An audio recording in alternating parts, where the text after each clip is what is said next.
Aujourd'hui, je vais vous présenter le mouvement littéraire des Lumières. Allez, c'est parti. Le siècle des Lumières se caractérise par une parole libérée. On considère que cette libération de la parole ne peut avoir lieu qu'en 1715, à la mort de Louis XIV. En effet, cette mort marque la fin d'un régime austère. À cette époque, la France a été ruinée par les guerres et les nombreuses famines. S'ouvre alors la période que l'on appelle la Régence de Philippe d'Orléans et la parole des philosophes va se libérer. Au centre de cette parole apparaît la notion d'individu. En effet, le XVIIIe siècle est marqué par cette notion qui voit progressivement le jour et qui s'impose face à celle de communauté, de classe ou de guilde. Chaque individu a en effet, selon les philosophes, le droit au bonheur terrestre, par opposition au bonheur céleste. Chaque homme a donc des droits, celui de penser, d'aimer, de travailler ou de croire, et ces droits ne doivent pas dépendre de sa naissance. Ce XVIIIe siècle est une période de profonde réflexion. La raison est au centre. En effet, les philosophes prônent le progrès par la raison et la connaissance, et ils s'opposent ainsi aux ténèbres, à l'obscurantisme de la religion. Par ailleurs, ces progrès, cette raison, vont permettre de placer au centre de la recherche l'idée de liberté individuelle. En effet, les philosophes des Lumières vont lutter contre toute forme de tyrannie et d'oppression, et ils envisagent de nouveaux systèmes politiques, comme par exemple la monarchie parlementaire sur le modèle anglais. Pour obtenir cette liberté de l'individu, il faut donc lutter contre les privilèges qui sont en place à l'époque. Les philosophes des Lumières vont donc remettre en question les inégalités sociales fondées sur la naissance. Influencé par les philosophes anglais, le mouvement va se diffuser à travers toute l'Europe. Voyons maintenant le portrait de quelques philosophes majeurs de ce siècle des Lumières. Tout d'abord, par ordre chronologique, Montesquieu. Ce philosophe issu d'une famille de magistrats va étudier le droit et assumer des fonctions politiques.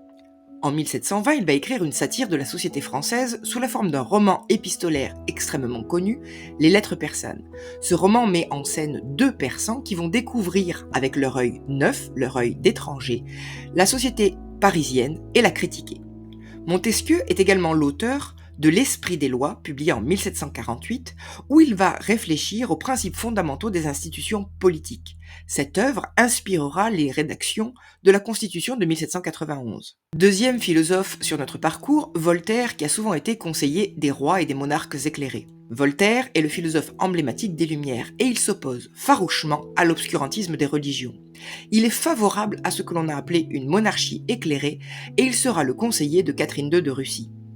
Au XVIIIe siècle, paradoxalement, il est surtout connu pour son œuvre poétique et théâtrale qui aujourd'hui n'est que très peu étudiée. Ses écrits philosophiques ont pris des formes extrêmement variées, dictionnaires, contes philosophiques, comme le dictionnaire philosophique portatif en 1764 ou le célèbre conte philosophique de Candide en 1757. Troisième philosophe sur notre parcours, Rousseau, qualifié souvent de marginal. Rousseau a été orphelin de mère très jeune et sa vie est marquée par l'errance entre la France et la République de Genève où il est né. Sa philosophie politique va exercer une influence considérable sur les institutions politiques du monde, notamment grâce à son Contrat social publié en 1762. Rousseau est souvent qualifié de marginal, il a été moqué par de nombreux philosophes, car bien qu'il ait été ami pendant un temps avec eux, il se sent souvent persécuté et finit isolé et misanthrope. Dernière figure philosophique majeure de l'époque, Diderot, l'encyclopédiste. Diderot, le plus jeune de nos quatre philosophes, est issu d'une famille bourgeoise. Il est reconnu pour son érudition et son esprit critique. Son œuvre va toucher à des domaines extrêmement variés, puisqu'il va s'intéresser aussi bien au théâtre, à la peinture qu'à la philosophie. Il est souvent mal compris par ses contemporains et ses écrits sont jugés dangereux par le pouvoir et lui valent d'être arrêté et poursuivi. C'est notamment le cas avec son projet de l'encyclopédie à partir de 1747. Au départ, il ne s'agissait que d'une entreprise de traduction de la célèbre encyclopédie britannique, mais très vite, le philosophe veut aller plus loin. Et il veut mettre tout le savoir à disposition de ses contemporains. Certains tomes seront donc publiés clandestinement. Voyons maintenant les thèmes fondamentaux de ce siècle des Lumières. Tout d'abord, le rejet du despotisme et de l'Église. Contrairement à certaines idées reçues, les philosophes des Lumières ne sont pas forcément favorables à une démocratie. Certains même se méfient du peuple. Les philosophes des Lumières, sur le modèle anglais, sont favorables à une monarchie parlementaire, mais surtout à une monarchie éclairée, où le philosophe tient une place prépondérante auprès du monarque pour l'aider et le guider dans ses choix. Par ailleurs, il lutte également en faveur de la tolérance religieuse et surtout de la liberté de culte. Deuxième thème majeur, la confiance dans la raison humaine. Pour s'opposer à l'Église et à l'obscurantisme de la religion, les philosophes des Lumières veulent développer l'esprit critique de leurs contemporains par tous les moyens. Contes, dictionnaires, encyclopédies. Ils vont fermement condamner la censure et affirment le droit à la liberté d'expression. D'ailleurs, les idées des Lumières vont se diffuser grâce à d'un côté la presse, mais également aux salons littéraires tenus par des femmes à l'époque. S'ils ont confiance en la raison, ils ont également foi dans le progrès humain. Ils pensent que l'homme a l'avenir entre ses mains et qu'il suffit pour cela d'exercer sa raison et ses connaissances pour pouvoir améliorer l'humanité. La notion d'individu a amené une thématique fondamentale qui est le droit pour chacun, individuellement, au bonheur terrestre. En effet, l'Église justifiait les souffrances terrestres par la promesse d'un bonheur céleste. Les philosophes des Lumières, qui fondent leur philosophie sur la nature, considèrent que les hommes ont le droit à un bonheur terrestre, qui est à la fois épanouissement individuel et collectif. Ils vont ainsi opposer le droit religieux à un droit naturel fondé sur les principes de la nature et son observation. Cette liberté de l'individu à aimer, à penser, à croire en ce qu'il veut, s'appuie sur la philosophie du libertinage. Contrairement à ce que l'on croit, le libertinage n'est pas seulement un libertinage de mœurs, c'est-à-dire le droit à disposer de son corps. Quand il naît au XVIIe siècle, il s'agit avant tout de revendiquer la liberté de penser hors des dogmes de l'Église. En évoluant au XVIIIe siècle, cette pensée qui se libère des carcans devient également une revendication d'une liberté d'agir, et notamment dans le domaine des mœurs. Les philosophes des Lumières vont souvent prôner la sensibilité et vont ainsi préfigurer le romantisme.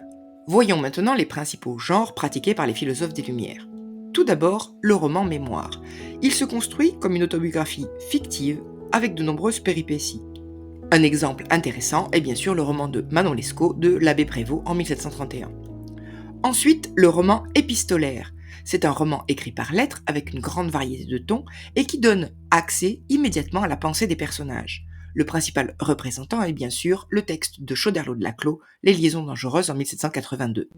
Les philosophes des Lumières pratiquent beaucoup le dialogue philosophique, où un débat d'idées est présenté sous la forme d'une conversation légère, souvent entre un homme et une femme, comme c'est le cas dans l'entretien d'un philosophe avec la maréchale de Diderot en 1773.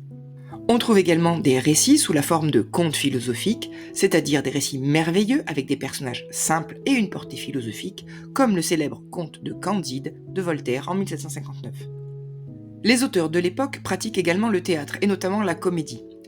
Au XVIIIe siècle, on observe deux grands types de comédie. D'un côté, la comédie de mœurs, de Marivaux, qui a donné lieu au terme de marivaudage, comme par exemple avec le Jeu de l'amour et du hasard en 1730, ou la comédie sociale qui prend une dimension politique. Marivaux s'illustre également dans ce genre-là, avec par exemple L'île des esclaves en 1725, ou encore Beaumarchais en 1778 avec son mariage de Figaro. Diderot va également inventer un dernier genre théâtral qui aura peu de succès après lui, le drame bourgeois, genre nouveau centré sur la morale et la vertu, avec des sujets familiaux. C'est le cas donc de cette pièce, Le Fils naturel, en 1757. Ce siècle des Lumières va se conclure par la Révolution française et de nouveaux mouvements littéraires vont éclore à l'aube du XIXe siècle. Allez, à bientôt pour de nouvelles vidéos.